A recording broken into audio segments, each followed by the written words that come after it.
Welcome to the Cardboard Crash Course. Let's learn how to play Doomlings. First, let's set up the Age deck by separating the 15 Catastrophe cards with the Catastrophe header up at the top, and the Birth of Life card from the rest of the 25 Age cards. Shuffle those 25 Age cards and deal 3 piles with 3 Ages each. We'll remove the rest of these from the game as they won't be used. Then we'll shuffle the catastrophes that we set aside earlier and deal 1 to each of these 3 piles. We'll also then remove the rest of those catastrophes from the game. We'll then shuffle the piles individually so we don't know where in those piles the catastrophes are, and then layer all 3 of the piles on top of each other. And the very last thing to do is to place the Birth of Life card with a different back onto the top of that deck. We'll then give each player a gene pool card. Now the colors on these don't matter, but the orientation does. Leave the 5 on top facing towards you, wherever you are on the table. We'll then deal 5 of the trait cards to each player to start the game, and then leave the rest of the traits in a pile in the center of the table. It's also a good idea for the first time playing to give each player a reference card.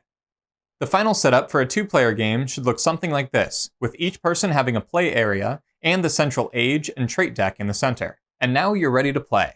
This game is played in rounds until the end of the world. At the beginning of each round, the first player is going to turn over the topmost age card in order to set a specific rule that all players have to follow for that round. In turn order, starting with that first player that flipped the card, players will take a single turn at a time until each person in the game has taken 1 turn. Once that's done, that round is over, and the first player will flip the next age card and repeat the process. The thing that can mess up this process towards the long march to the end of the world are cards called catastrophes. Those will mix up turn order and have major effects on the game, but we'll look closely at those later. Let's really quick look at the thing that you do on your turn, because it's really quite simple. Players take their turns in 2 steps. The first is to play a single trait from your hand face up in front of you. It becomes the trait pile. So let's say I wanted to play this sneaky trait. I'd place it face up in front of me so that all players could see its name, its effect, and its point total, which are the victory points it's worth at the end of the game. Because this sneaky trait has an at world's end effect, it wouldn't trigger until the end of the game. If instead I had played this propagation trait, then it has an effect that plays immediately, although it does have a lower victory point total. This propagation would let me play another trait, which would essentially just allow me to do a second action on my turn. This is a good example because this warm blood affects the gene pool, which is going to be the second thing that you look at after playing a trait on your turn. That second thing is called stabilizing, and it depends on where your gene pool is at. Because the warm blood trait had given me +2 to my gene pool, it had made my gene pool card rotate 180 degrees, so that instead of the 5 facing me, the 7 was facing me instead. Now, whichever number is facing you at this time is what you stabilize to. To stabilize, the number of cards that you hold has to be equal to this number at the top of your gene pool. Now, because I had played 2 cards, I only have 3 left in my hand, which means because my gene pool is at 7, I draw 4 to get up to that number.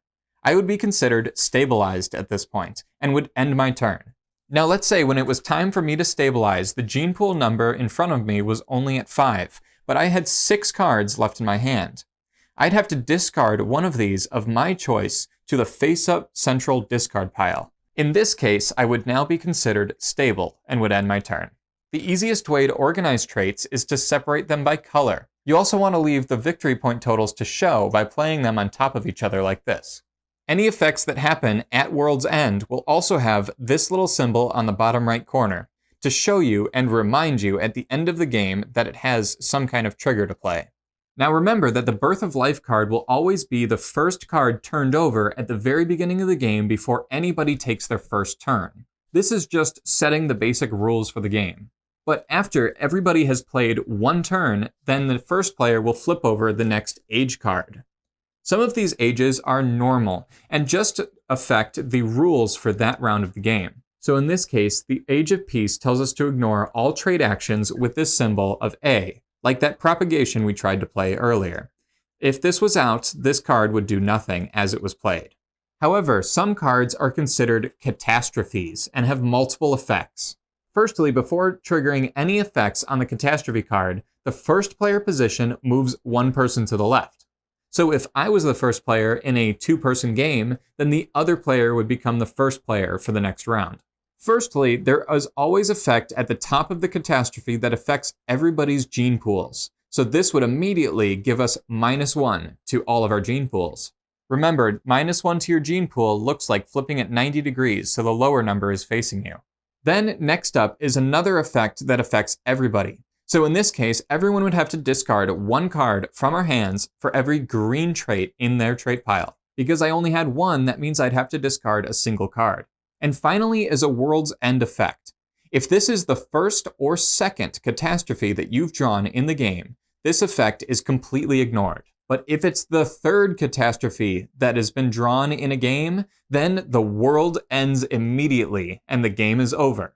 When the game ends because of that third catastrophe, you'll first trigger the World's End effect that we were talking about at the bottom of that catastrophe. Once that has been done, like this -1 victory point for every green trait in front of each player, then we'll count up victory points. Victory points on most cards are pretty simple. It's just a static number on the bottom left corner, like this 1 on propagation. But some traits, instead of a static victory point total, have variable victory point totals, and they're always shown with a star icon in the bottom left corner of the card.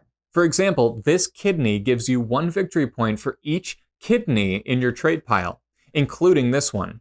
So if I had 3 in front of me, it would be worth 3 victory points. After counting up all of the traits' victory points in front of each player, whoever has the most victory points wins the game. If you want to buy the game for yourself and get a discount code of 15% off your entire order, that's the base game and any of its expansions, use the code CardboardCrashCourse at checkout on Doomlings.com. Thank you for watching this video, and thank you to Doomlings for sending this copy. Have a great rest of your day, and I'll see you next time on the Cardboard Crash Course.